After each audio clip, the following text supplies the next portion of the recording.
Hello friends, welcome back to my channel. দর্শক বন্ধুরা, আজ আমি আপনাদের সামনে নিয়ে এসেছি লাউয়ের এক অসাধারণ রেসিপি। আজকে আমি আপনাদের শেখাবো লাউয়ের কোফতা কারি। এর জন্য প্রথমে লাউ গ্রেট করে নিতে হবে। লাউ থেকে কিন্তু সমস্ত জল ভালোভাবে নিংড়ে বের করে নিতে হবে। এর মধ্যে দিয়ে দেব পেঁয়াজ কুচি ও হলুদ গুঁড়ো।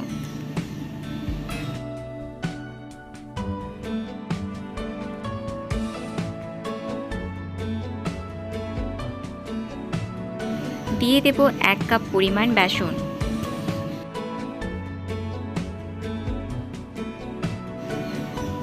দিয়ে দেব পরিমাণ মতো নুন।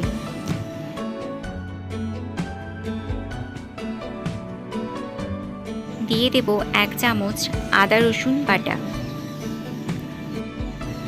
এরপর একসাথে সবকিছু ভালোভাবে মিক্স করে নিতে হবে, কিন্তু মনে রাখতে হবে এখানে কিন্তু জল দেওয়া যাবে না, কারণ লাউ থেকে এমনিতেই প্রচুর পরিমাণে জল বেরোয়। এরপর কড়াইতে তেল গরম হয়ে গেলে এর মধ্যে একে একে কোফতাগুলো ছেড়ে দিতে হবে। মনে রাখতে হবে মেখে নিয়ে কিন্তু বেশিক্ষণ রাখা যাবে না, না হলে কিন্তু লাউ থেকে প্রচুর পরিমাণে জল বেরোবে।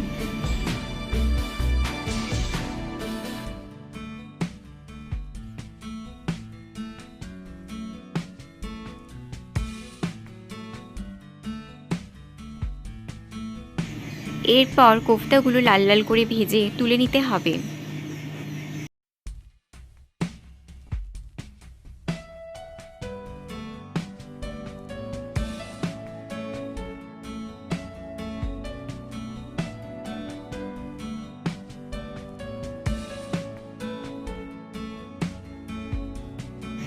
একইভাবে আমরা বাকিগুলোও ভেজে নেব। লাউ থেকে বেশি পরিমাণে জল বেরোলে আপনারা ওর মধ্যে আরও বেসন অ্যাড করে দেবেন।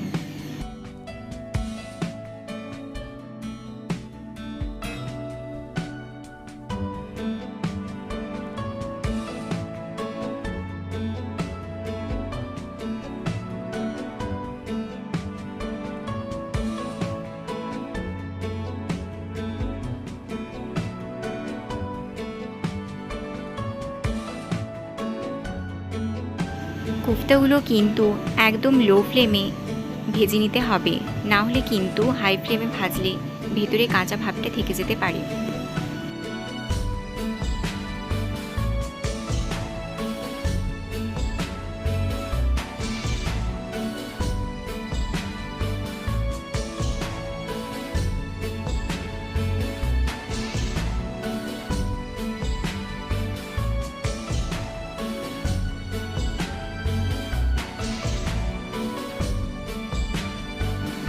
এরপর অন্য একটি কড়াইতে তেল গরম হয়ে গেলে ওর মধ্যে পেঁয়াজ কুচি দিয়ে দেব।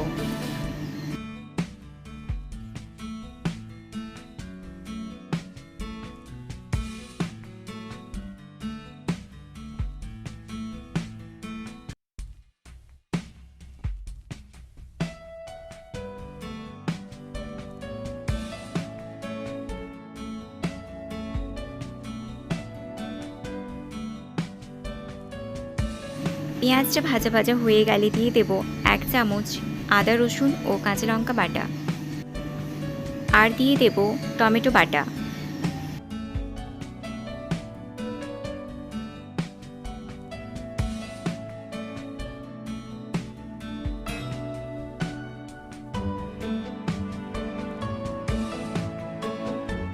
এরপর দিয়ে দেব 1 চামচ জিরে ও ধনে গুঁড়ো।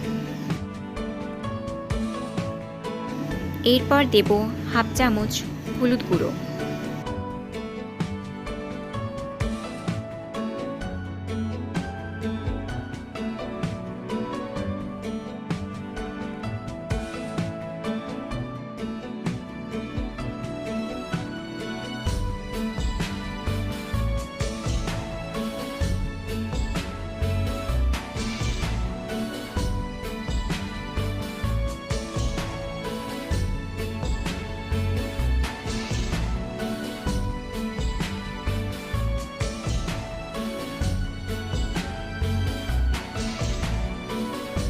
এরপর দিয়ে দেব জল।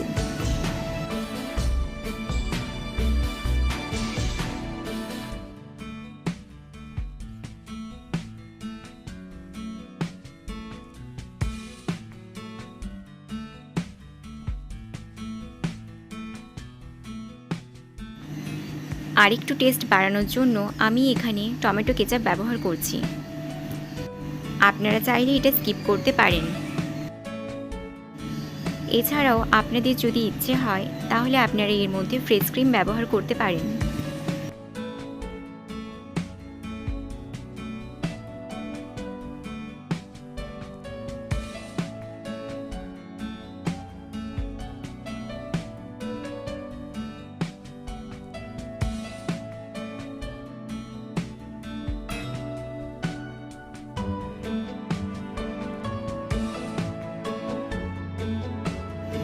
দিয়ে দেব পরিমাণ মতো নুন।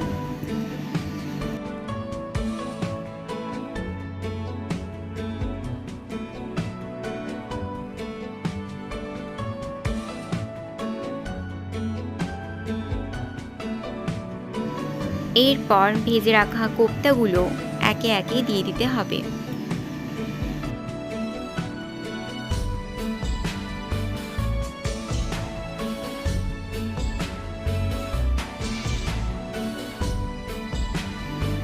ওপর থেকে একটু দিয়ে দেব গরম মশলা গুঁড়ো। আমি এখানে সানরাইজের গরম মশলা ব্যবহার করছি।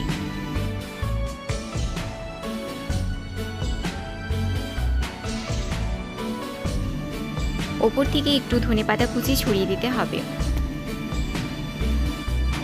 কোফতাগুলো দেওয়ার সাথে সাথেই কিন্তু জলটা শুকিয়ে গেছে, তাই আমি এখানে আরেকটু জল ব্যবহার করছি। এরপর 5 মিনিট ঢাকা দিয়ে এটাকে একটু ফুটিয়ে নিতে হবে। ব্যাস, তাহলেই রেডি লাউয়ের কোফতা কারি। দর্শক বন্ধুরা, ভিডিওটি ভালো লাগলে অবশ্যই কিন্তু কমেন্ট করে জানাবেন, সাথে প্রচুর পরিমাণে শেয়ার করবেন। আর যারা যারা এখনও পর্যন্ত আমার চ্যানেলটি সাবস্ক্রাইব করেনি তারা কিন্তু অবশ্যই করবেন। এছাড়াও আপনাদের যদি অন্য কোনো রান্নার রেসিপি সম্পর্কে জানার ইচ্ছে থাকে তাহলে অবশ্যই কিন্তু কমেন্ট করে জানাবেন। সুস্থ থাকবেন, ভালো থাকবেন, বাই বাই।